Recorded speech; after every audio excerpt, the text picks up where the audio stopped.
quickly drew up a diagram of what I need to do to incorporate a GMC painless wiring fuse panel thing into the Big Bud tractor, because to me, it made perfect sense to get something that was pre-done so I don't have to really worry about doing anything else, which it probably saved me some time.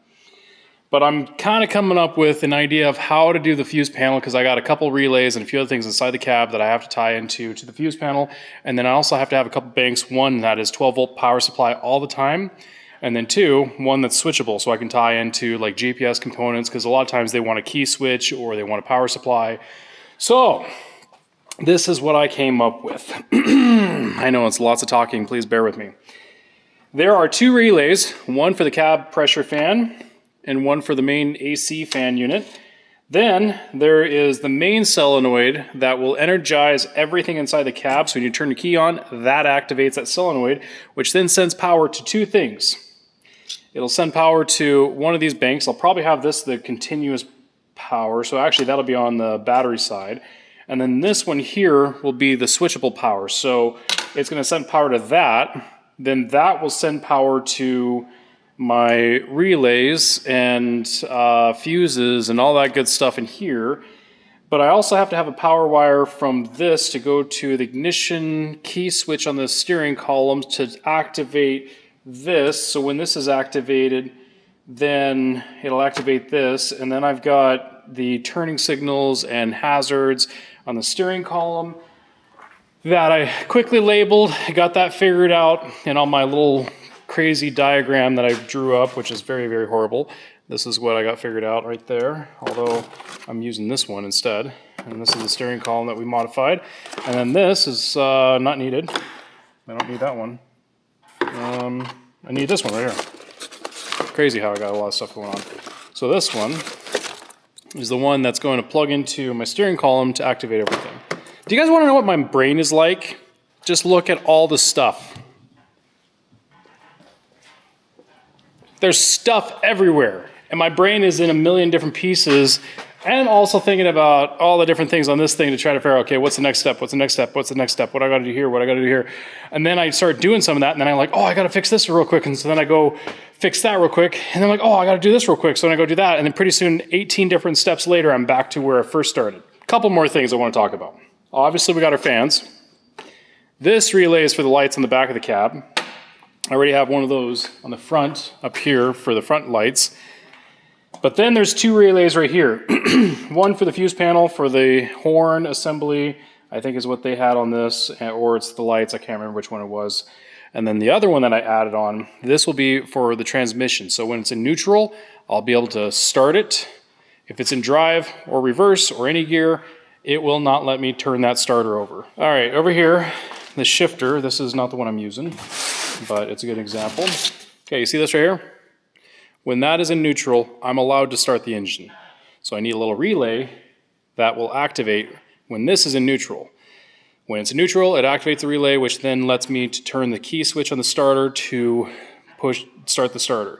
When this is in drive or reverse or whatever, it does not open that little relay and does not let me start the engine.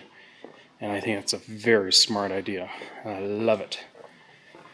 Okay, let's get it done. Let's get this done. Let's get wiring. I've had a few coffees. I'm ready to go. Yep.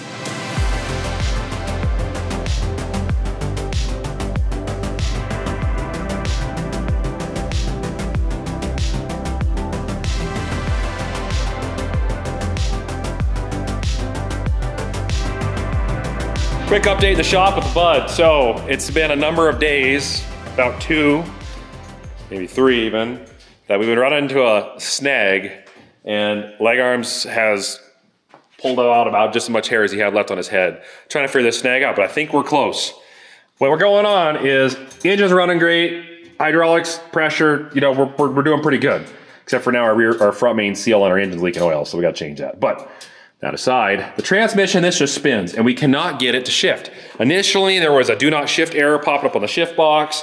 Turned out to be a pin in the bulkhead entering the firewall that was pushed back a little bit in the process of making all the harness.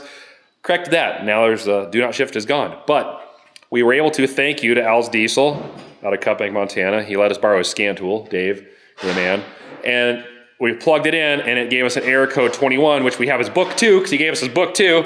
Man, these guys are awesome around here. We looked up, and it's all to do with the throttle positioning sensor. And the throttle positioning sensor, which is over here somewhere behind this guy. Oh, he does have hair on his head. So the throttle positioning sensor is necessary. And from our understanding, what it basically, that transmission needs to know what RPMs is this engine running. Because if it doesn't know, and you're just wide open, full throttle, 7 horsepower, busting down that crankshaft, turning that torque converter, and it's ripping, and you go, reverse, drive, whatever, it's going to just try to slam into gear. Those clutch packs are going to engage, and you're going to burn that transmission up. So the throttle positioning sensor tells the transmission, hey, I'm at idle, it's safe to shift, or I'm at 800 RPM, it's safe to shift, but 900, nope, can't shift beyond that, and it won't let you shift. Well, we think that's why it's not letting us shift, is because the throttle positioning sensor, which has the code, is not giving the correct readings, okay? All right, so we were going through the book here, lots and lots of papers, going through each reading, checking the ohms on the throttle position sensor. It's supposed to be between, what was that, 500 to 15,000 ohms, roughly 9,000 to 15,000 is kind of where we're supposed to be. Well, in the process, the way it works, it ticks as you drag the throttle position sensor inside. There's some type of plate that rubs along another plate, and that's how it gives the indications. Well, we just realized all our wiring's right, but the settings it was given was backwards. In other words, when we were at full throttle, the indication it was giving to the throttle position sensor was that we're at idle, and when we're at idle, it was saying we were at full throttle. So here's why. So lag arms put the bracket in wrong. And we'll explain Sorry. that. So when we're at full throttle, it was pushing the plunger on the throttle position sensor the wrong way. Reason is this engine originally was in a truck, and the truck meant it had a single governor fuel injection pump, which is right here. Well, it's not that one actually. We had to upgrade to a dual governor injection pump because you have to have that for an agriculture machine because you need it to try to maintain a certain engine RPM regardless of your ground speed. So we did that.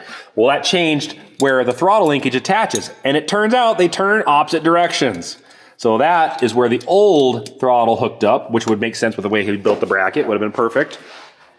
But because now it moved up to here with the extra governor, it made it backwards, and that's where we've been having problems. So I've just spent 3 minutes talking about what our situation has been for the last 3 days.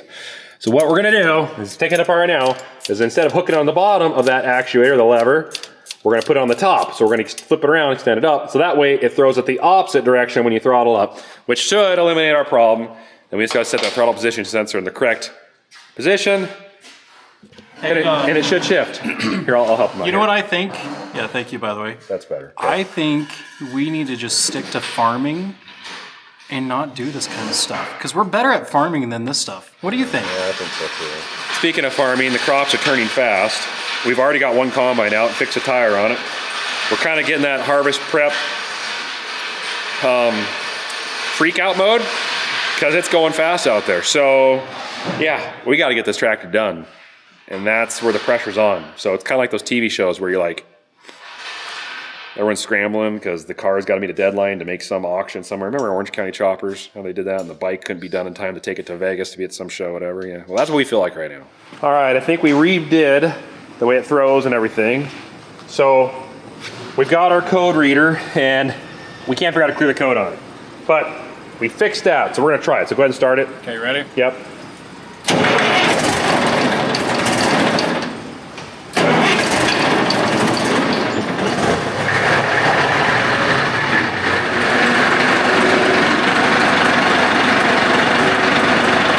Like it's shifting. So that code must still be active, so we got to figure out how do we adjust that code.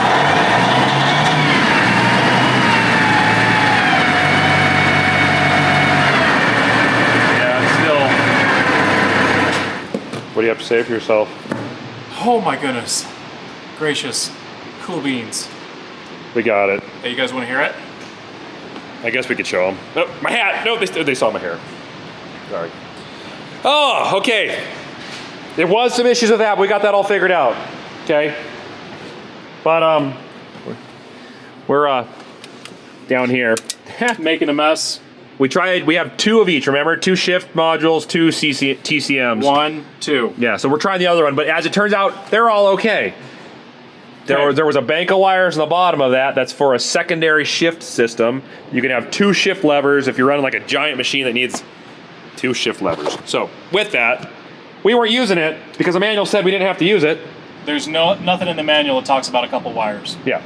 But it does say if it doesn't go into reverse, which it wasn't, and if it doesn't shift up, check wire 305. But that's with the secondary shift systems. Right. So We grounded out 305. And we went through all the rest of them. And 305, all of a sudden, everything shifts. Shifts great. okay. So here's the deal. It won't start if it's in Hang gear. on, they can't see you very well. Oh, okay. All right. That's right. Ah! Okay. It won't start in gear. Okay. See? So I got to put this. That's Okay. bright. Yeah. Put it neutral. Yeah. Okay. All right. Now. So watch this. There's our transmission pressure. That one right there. Oh, yeah. Can't tease her like that. There. See it bump? We're in reverse. We just went in reverse. Okay. Let's put it neutral. And then let's put it in first. Okay, wait for it. It'll bump. It's got to stop the output shaft from spinning. It's going to, there's no restriction on it right now, resistance, because it's just freewheeling. So it's got to stop spinning it, and then it'll go into first.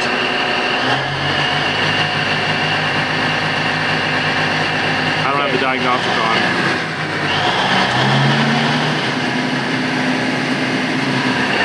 Little diagnostics tool here. All right, so basically, codes. we gotta wait. There's nothing on the output shaft from stopping it from spinning. So it's just sitting there spinning. We gotta get the drive shafts hooked up. Right. When we have the brakes on the tractor, drive shafts and everything hooked up, the output shaft will stop spinning and then it'll go right in gear. But it doesn't want to do anything because it notices it's spinning. So it's a safety feature. So right now, he's looking at the screen that we have for the scanner, and it's going to tell us what the RPMs are of that output shaft, and then we can go from there. I don't know if you can even hear us right now because it's really loud, but if you look carefully, see the neutral? We're in neutral. Output shaft speed right there. That's the bottom number. It's going 225 RPM right now. Shifter. Shift up to first. It's going to say F1. There, just downshifted. So see, now it's actually going slower in first. He revved it up. Wait a second. 1,000.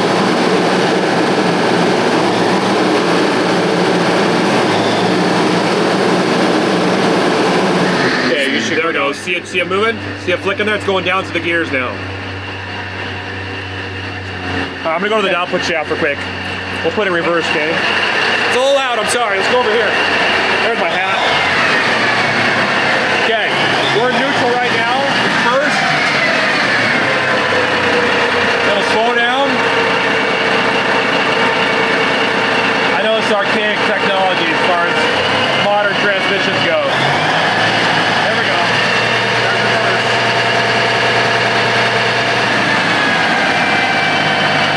Slowing down on its own before it goes back into first.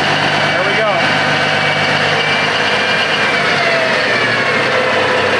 So that needs hooked to this. And that'll give the resistance it needs to slow down faster. And then that to there. And there to there. And then we're moving. But not today, because we're quitting. There's been some thunderstorms rolling over. It's been nasty outside. I'll walk over there.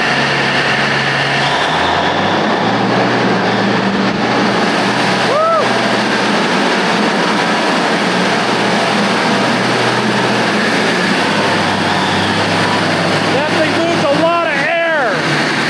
Holy cow. Wow.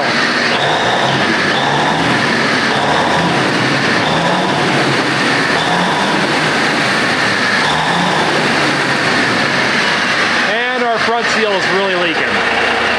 Well, we got one, so we got to change that out. There's oil all over the floor. Just all of a sudden, the front seal just started puking oil everywhere. Good.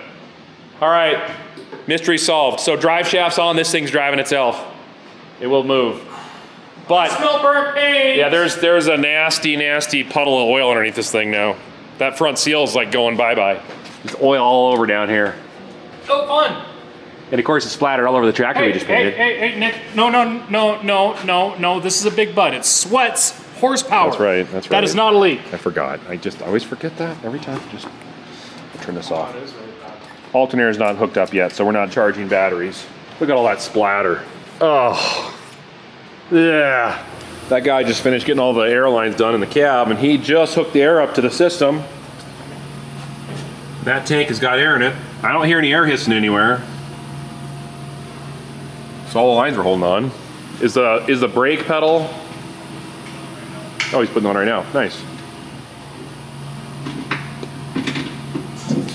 Oh, I heard something.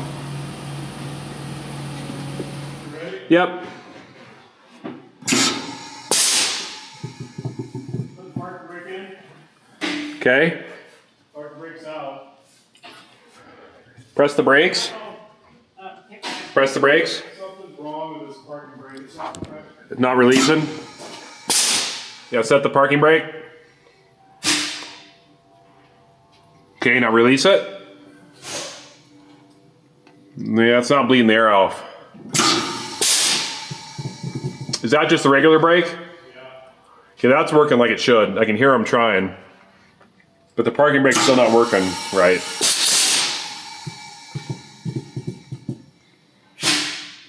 All right, so we had, it's me doing it. It's not like arms. We had an issue. I made the issue.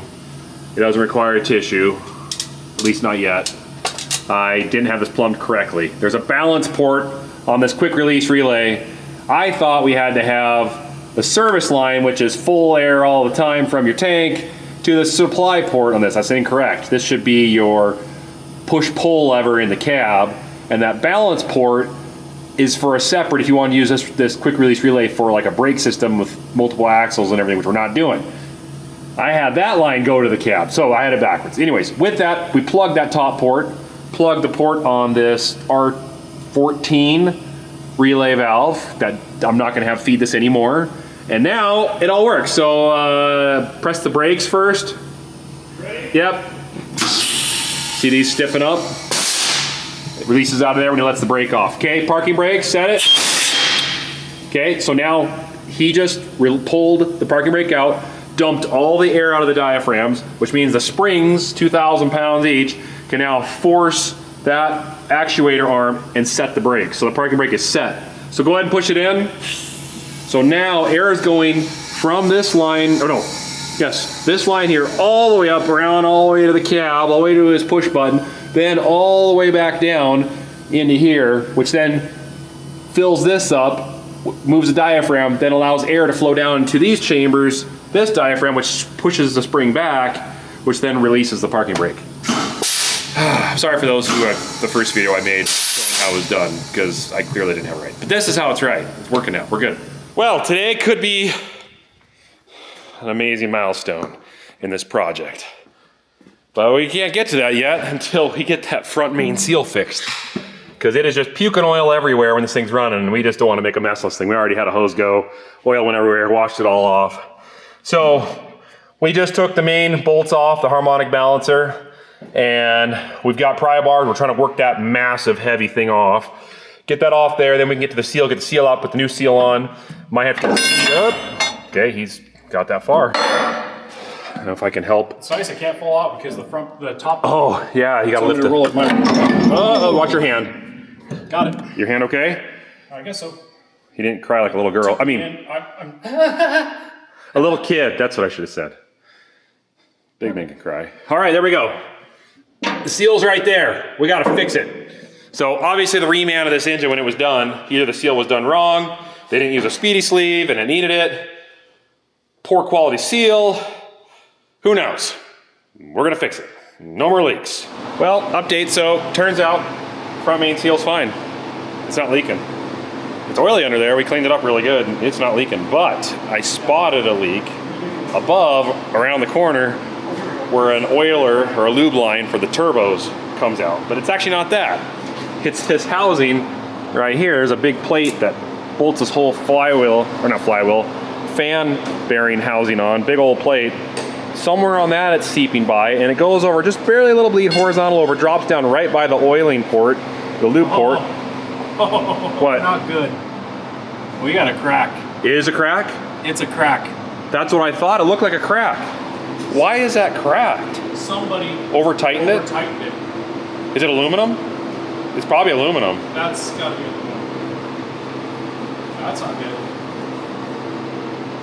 Somebody over-tightened it. It's a crack. We never touched it. Previous person. Okay, well, let's peel her apart. Okay. Yep. You can see we got the clean fix unhooked, belts off.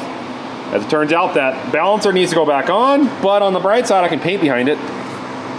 So, Oh, that sucks.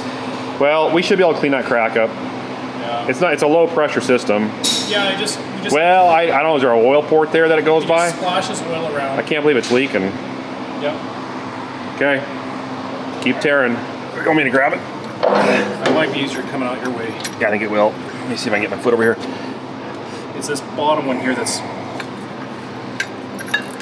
Okay, you got it?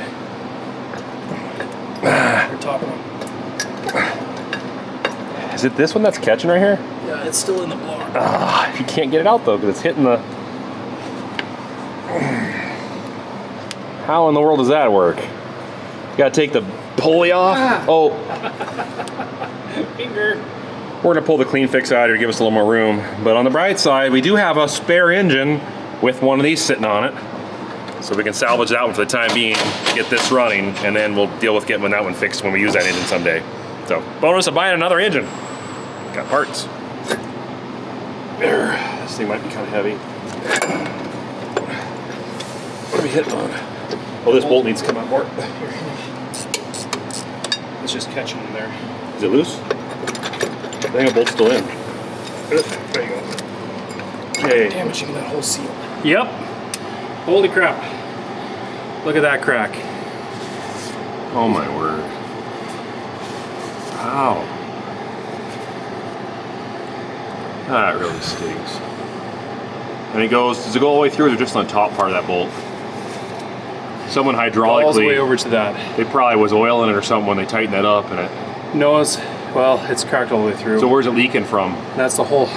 No, I mean like on the outside of the engine. Where's it It's coming all the up? way through. Right there? It goes here, goes all the way through. That cracks on the backside too? Yeah, on the backside here. Now, here's the thing.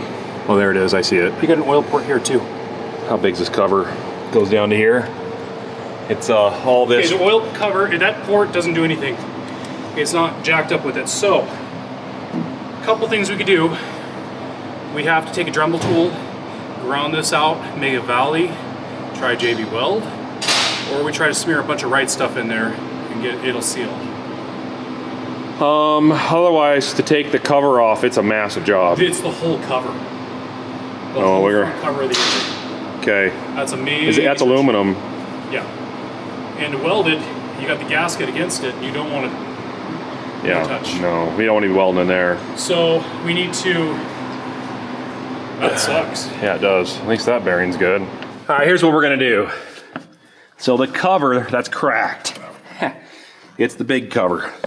It's the whole face of this engine, goes all the way down under the crankshaft. So we're gonna attempt a patch first before we go that far. Because that is a massive cover. That's a massive job. That's thousands of dollars in seals, gaskets. It's just a major, major undertaking. This crack goes all the way through and stops right there. Goes on the side. We are going to take a Dremel, lightly gouge a little valley along that. Then we're going to take Right Stuff gasket maker and we're going to put a bead all the way up and down this seal, all the way up and around, all the way up here, across this whole piece. We might even put JB Weld, mix up some good JB Weld, fill that whole crevice in. Then when the bolt goes in, there's no threads in this, it goes into the block. We're going to just pack, not the very end, because we don't want to hydrolock this, but we're going to put a bunch of that on as we thread it in and push it in there so that hopefully that Right Stuff will squish into the cracks in that. And then the backside, we'll use Right Stuff and just squish a whole bunch in there and let it all cure. And if it doesn't leak, we're good for thousands and thousands and thousands of hours. If it leaks, we'll deal with the leak for a while, and then someday, a nice prophesized rainy day, someday it'll happen. It's gonna happen. We'll tear it apart and fix it. The whole cover. A lot of work. Well, we took that one stud and we kept putting gasket maker compound all over inside there. And then we just got it snug. It's not super tight. We didn't just tighten the heck out of it. We got it snug, so hopefully it's squished around inside those cracks. And then we're waiting for Dad's making a trip to the diesel shop to get the gaskets gonna go over the front of this. And then when we get that, we'll finish sealing all the inside in here and then the plate, and we'll put it all together and glue it together. And that milestone moment that we were gonna have today is not gonna happen today. Might be a few days, but this is an important fix and hopefully this works. Don't grab that unless it's tight. Need a handle here. All right. Fans on, it's all back together. We did what we thought we did, and we gooed everything up real good. I dremeled out the crack a little bit, cleaned it all up. It's got sealer all over it. I just don't think it's gonna leak. Supposedly it's a 1 minute ready to run, ready to be in contact with oil gasket maker. So we've been several minutes, and we won't start this thing till later today until we're ready to try the milestone moment that we're getting to. But clean fix is washed and back on. Everything looks good. And hopefully no more engine oil this way. That should be it. Next step is putting the rear drive shaft on. Didn't have these caps, these yoke covers, these yoke, whatever you call them, yokes. We had to find them. They're very rare, but we found them. So we got what we need. I just finished putting the universals into this. Now I gotta figure out the length that I need for the shaft because it's really tough to compress and expand this. Get it to where I need, plop it up in here, bolt it all up. And I don't think we're gonna do the front yet. This wheel drive technically with just the rear. It'll be rear wheel drive with no posi track. So we still will be able to drive it, but we want some room back there for now, and then maybe we'll throw the front on.